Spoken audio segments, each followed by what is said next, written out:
Hello and welcome to the Commodities Institute podcast. I'm Emily Costa.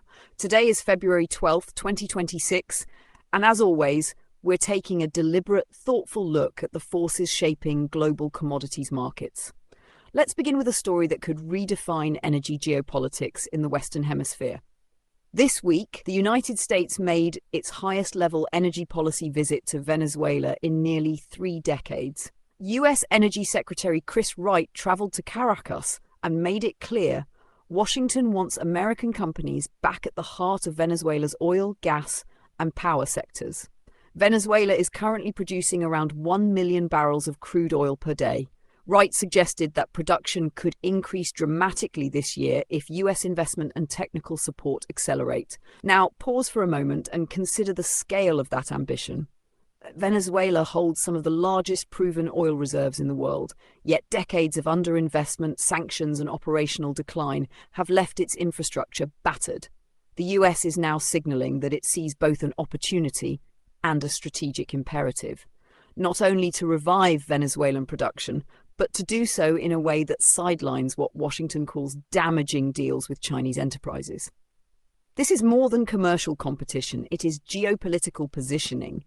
The US has already issued new licenses facilitating oil and gas exploration and production in Venezuela, although relief excludes firms tied to rivals such as China, Iran, and Russia. There is no deadline for lifting all sanctions, and debt restructuring remains a major hurdle. But the direction of travel is clear.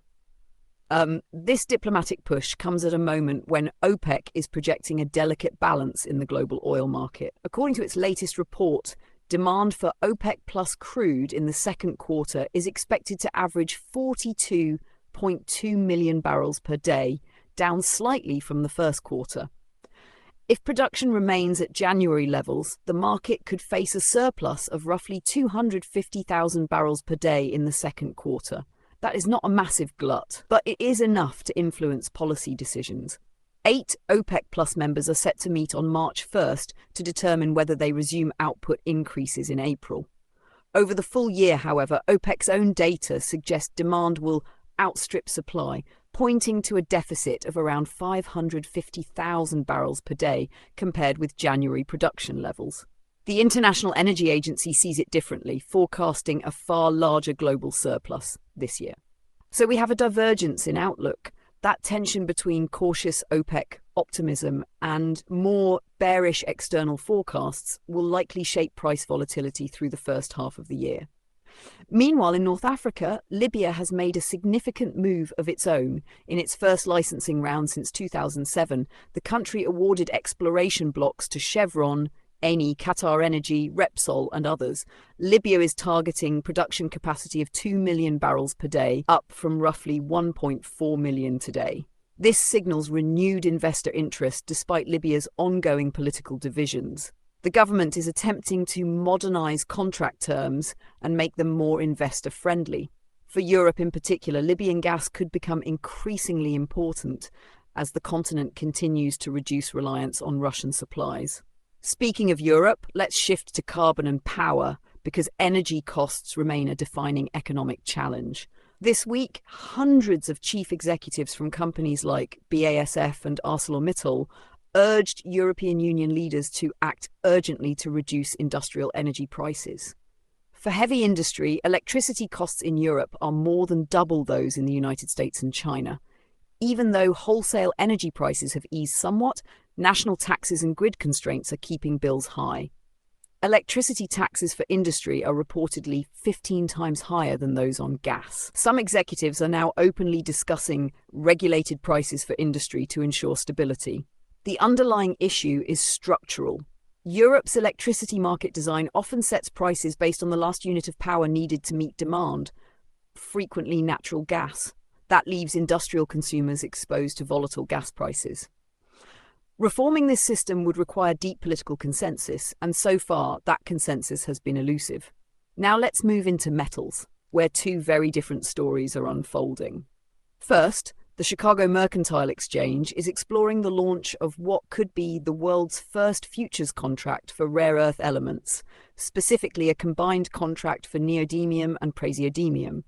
These are critical materials used in permanent magnets for electric vehicles, wind turbines, fighter jets, and drones. China controls roughly 90% of processed rare earth supply. Prices for neodymium and praseodymium have surged by 40% so far this year, reaching their highest levels since mid-2022. Yet the market is notoriously volatile.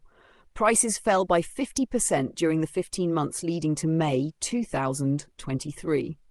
The lack of a transparent liquid futures market has made it difficult for Western projects to secure financing.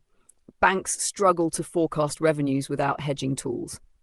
If CME successfully launches this contract, it could reshape risk management across the rare earth supply chain and reduce some dependence on Chinese pricing benchmarks. At the same time, platinum has been on a remarkable run. Spot prices reached a record $2,918.80 per ounce in January, after surging 127% in 2025.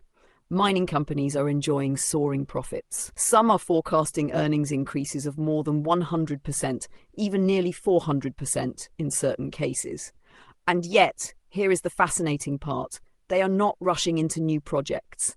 Executives are emphasizing discipline and shareholder returns over aggressive expansion. Many remember the last platinum boom between 2005 and 2010, when numerous projects were launched, only for most to fail. Rising energy and labor costs, particularly in South Africa, remain a constraint.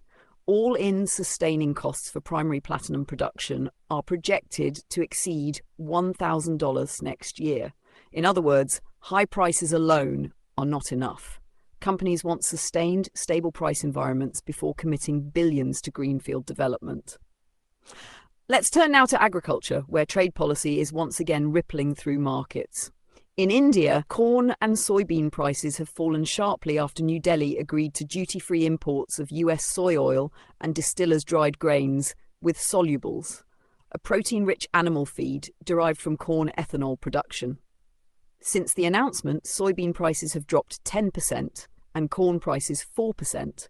Indian corn is currently trading around 1,820 rupees per 100 kilograms, well below the government support price of 2,400 rupees, with summer-sown corn production rising 14% to a record 28.3 million metric tons. Domestic supply is abundant. Farmers are concerned that cheaper US imports will worsen the glut. Elsewhere in edible oils, Indonesia's decision to pause expansion of its biodiesel mandate is likely to weigh on palm oil prices. Malaysian futures are expected to trade between 3,800 and 4,300 ringgit per metric ton through mid-year, barring weather shocks.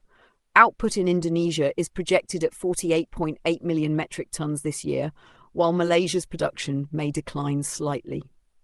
And finally, in grains and dry freight, France has cut its forecast for soft wheat exports outside the European Union by 300,000 tonnes to 7.2 million, citing competition from Argentine wheat.